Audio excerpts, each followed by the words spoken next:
गर्मी थी और सहारनपुर नामक गांव में पायल और प्रीति अपने दोनों बच्चों को स्कूल से ला रही थी। अब तो गर्मी कितनी ज्यादा बढ़ती जा रही है।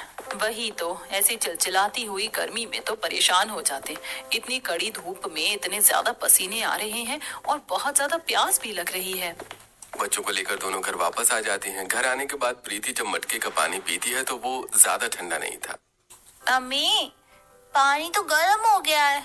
हाँ बेटा, आजकल इतनी गर्मी हो रही है कि मटके का पानी भी गर्म लगने लगा है। कोई बात नहीं, मैं ठंडे पानी में बोरी भिगोकर इसके ऊपर लपेट दूंगी तो थोड़ी राहत मिलेगी। अब प्रीति एक बोरी को ठंडे पानी में भिगोकर मटके के चारों तरफ लपेट देती है, जिससे थोड़ी देर बाद मटके का पानी थोड़ा ठंडा हो जाता है। वहीं दूसरी तरफ गर्मी इतनी ज्यादा हो रही थी कि खेत में काम कर रहे लोगों की भी हालत खराब हो रही थी। बहुत पसीने आ रहे हैं। इतनी गर्मी में खेत का काम करना बड़ा मुश्किल हो रहा है। बिल्कुल सही कहा। सिर पर कपड़ा बांधा है लेकिन फिर भी उतनी राहत नहीं मिल रही है। अरे मेरे पास एक आइडिया है। अब पवन अपना गमछा लेता है और उसको पानी में अच्छे से गीला करके थोड़ा सा निचोड़ देता है। उसके बाद वो उसे सिर पर अच्छे से बांध देता है और सिर को कवर कर लेता है।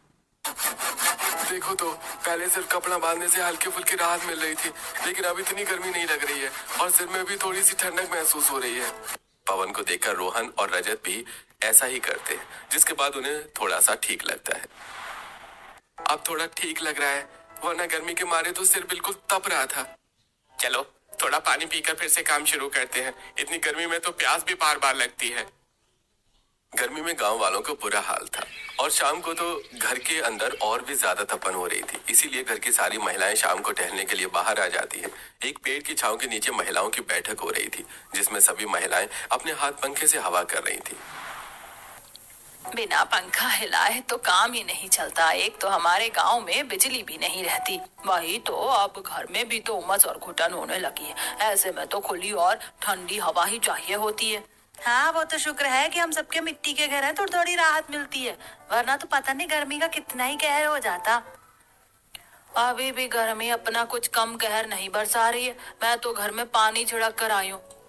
मिट्टी थोड़ी गीली और ठंडी हो जाएगी, इसके बाद थोड़ी गर्मी में राहत मिलेगी। हाँ, मैंने भी छत पर पानी डाल दिया, जो सारा गर्मी का भपका है वो निकल जाएगा। फिर रात को सोते समय उतनी गर्मी नहीं लगेगी।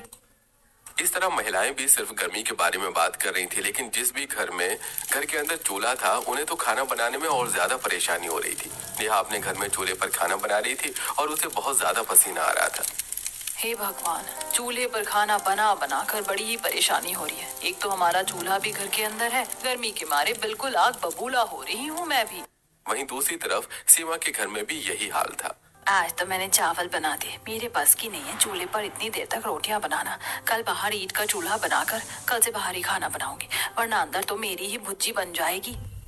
गर्मी से सभी का हाल बेहाल हो रहा था। हर कोई गर्मी से परेशान था। गांव में सभी रात को खाना खाकर थोड़ी देर नीचे सोते हैं, लेकिन आधी रात में लाइट जाने पर सभी लोग चटाई लेकर ऊपर छत पर पहुंच जाते हैं। पूरा गांव लाइट जाने की वजह से छत पर सोने के लिए आ गया था। बताओ, लाइट भी जानी जरूरी होती है क्या इतनी गर्मी में? आधी रात को आधी नींद में उठकर आना पड़ता है। नींद खराब होती है, ऊपर से पसीने आकर हालत भी खराब हो जाती है। मेरी भी नींद खराब हो गई, जल्दी से बिस्तर लगाकर सो जाते, बहुत नींद आ रही है। उसके बाद रात को सभी छत पर सो जाते हैं। अब गांव के लोग सुबह जल्दी